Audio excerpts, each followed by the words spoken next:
and good morning. This is Kelsey from Kels Reads Things at Anna Porter Public Library in Gatlinburg, Tennessee. And today, on this Monday morning, I am very excited to be discussing with you The Life and Medieval Times of Kit Sweetly by Jamie Paxton. The Life and Medieval Times of Kit Sweetly is a young adult, somewhat coming of age book about a young girl who's about 17 with red hair who lives outside of or in the general area of Chicago, Illinois.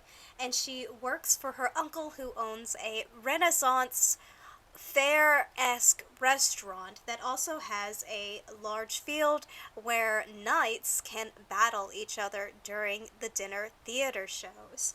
And Kit works for the company as a wench, which means that she is a serving girl for the Renaissance Fair. However, she has aspirations and dreams of being a knight and has had them since the first time she was introduced to the restaurant when she was about 7 or 8 years old. She's thus trained along with her brother to eventually be a knight if possible. However, there's a little bit of a challenge. Unfortunately, the company does not employ women to be knights. They are not allowed to even apply for knighthood.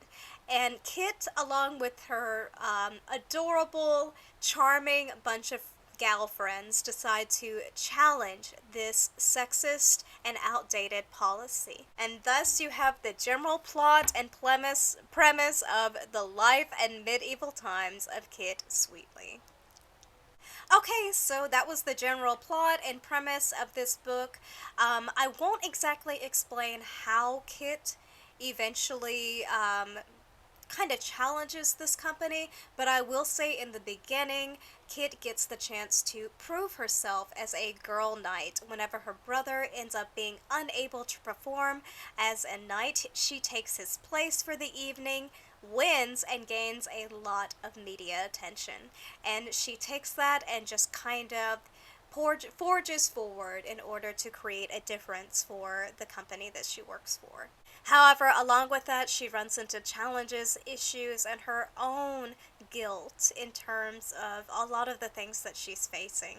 And I, of course, won't go into that. That'll be for you to figure out when you read it. But please know that this book was really fun.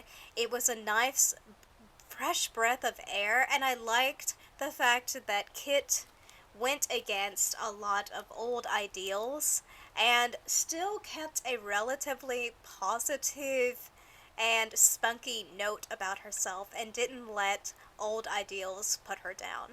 Don't put Kit in a corner. Sorry, terrible 80 movies references. Okay, so that being said, that was the general plot. I will say at this time, there are very few, if any, supposed triggers, in my opinion, with this book series. If anything, there's one thing that you should be aware of. Kit and her family live in poverty. They are not well off in this book, and it's actually a big part of, a big theme in the book is the fact of how poor they technically are, and how Kit actually kind of tries to shield her friends from being aware of this because they're all much more well off than she and her brother and her mother are.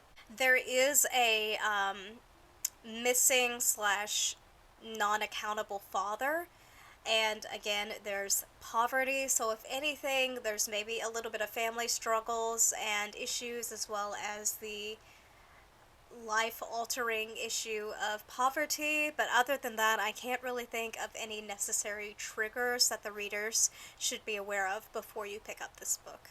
So I want to say that I absolutely loved this book. It was, as I mentioned, a breath of fresh air. It was fun, it was charming, it was very funny and ironic humor with lots of pulp culture, and it was very modernly written. So I think most young people, I mean just about anyone really, would enjoy this book if you're aware of some pop culture such as Harry Potter. That was certainly mentioned quite a bit of times, and just other general pop culture things that I think most people are aware of. Then I think you'll enjoy this book. It was definitely written from Kit's perspective. I want to say it was First person, yeah, it was first person narrative, and that can always make me feel just slightly closer to the characters because you're put in their story. I really liked seeing poverty represented in a young adult book. You don't come across that very often, and I thought it was handled very maturely as well with a lot of sensitivity. I think it helped show the audience that people who live in poverty are people just like you and me, and it helped, I think, the reader understand that situation a little more thoroughly, or how people who are in that situation think and react and what they do in order to survive. I really loved all the characters. They were all colorful and fun, a very diverse cast, which was great. There was definitely some LGBTQ representation going on, and that's almost standard at this point in a lot of young adult books. But I always think it's fun to go ahead and just mention it to let my audience know and be aware that there is some LGBTQ people, or people who identify, excuse me, as LGBTQ in this book. This book was definitely a love note for feminists in the world, so thank you to the author for making this quirky, fun, spunky book and also have it fight the patriarchy. I know I keep mentioning the poverty, but I also really liked that Kit was very good friends with affluent people, people who were much more well off than she was, and I think that that's important to see and highlight in a book, that you don't have to be from the same demographic, you don't have to be from the same social class in order to make connections and friendships with people outside of what you're familiar with, or your stance in life, I guess I should say. I guess I should mention it was a contemporary book, but I feel like that's kind of um, understood.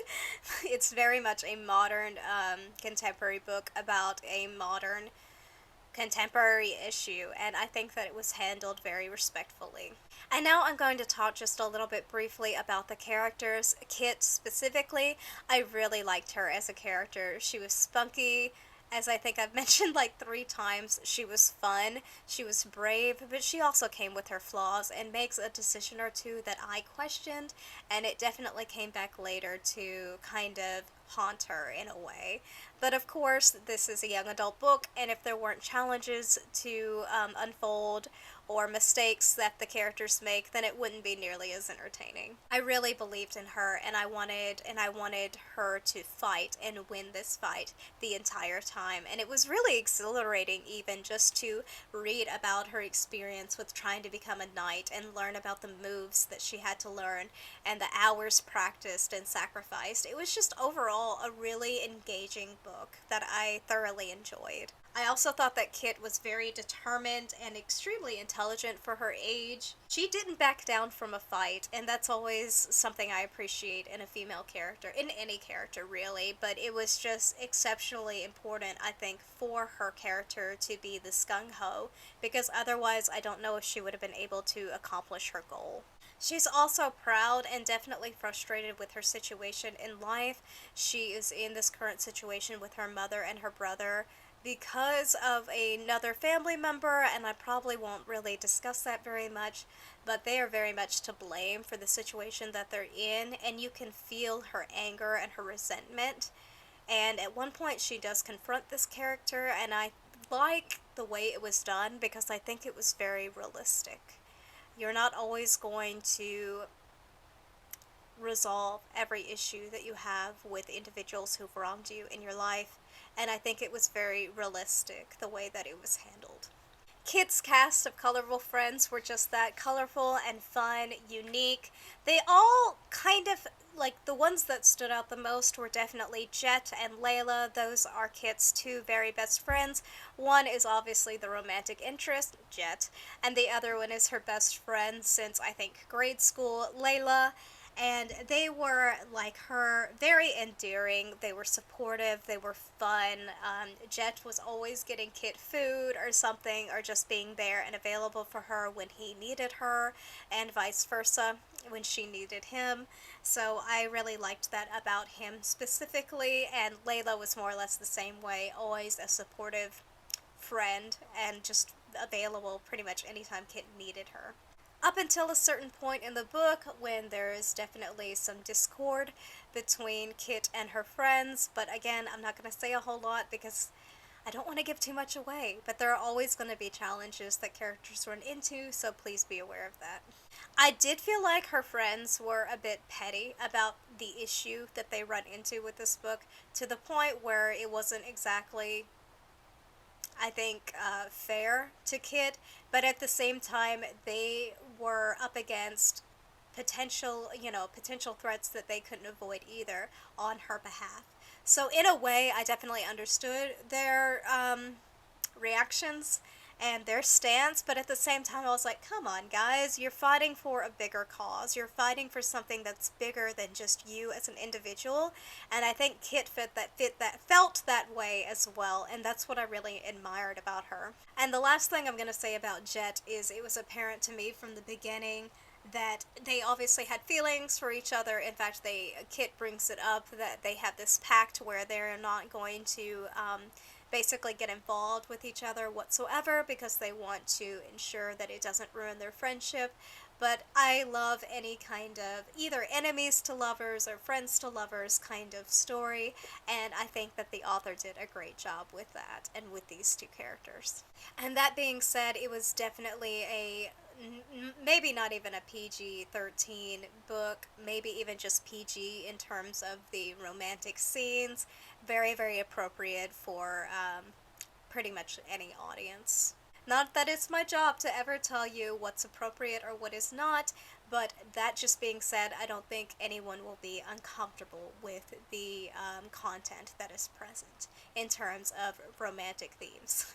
All that being said, I loved the characters, I liked the story, I liked that they were fighting the patriarchy, I loved that it was a contemporary novel that discusses a current issue, a very real current issue, and something that's always been an issue, but I loved that the author made this concern in this issue fun, something that the reader can really um, support and root for. Because of that, because I loved the writing style, the characters, the general plot and premise, and what it stood for, I gave The Life in Medieval Times, The Kid Sweetly 5 stars.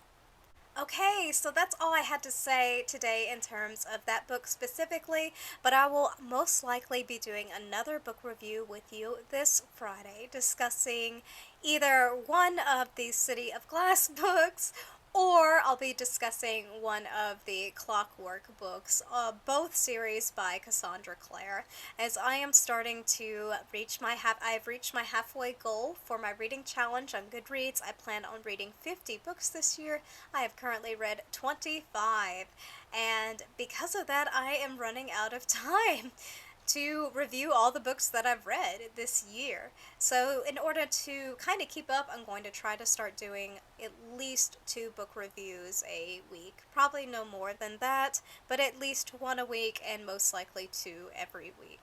Thank you again for watching, and I look forward to discussing more books with you in the future. Have a marvelous Monday.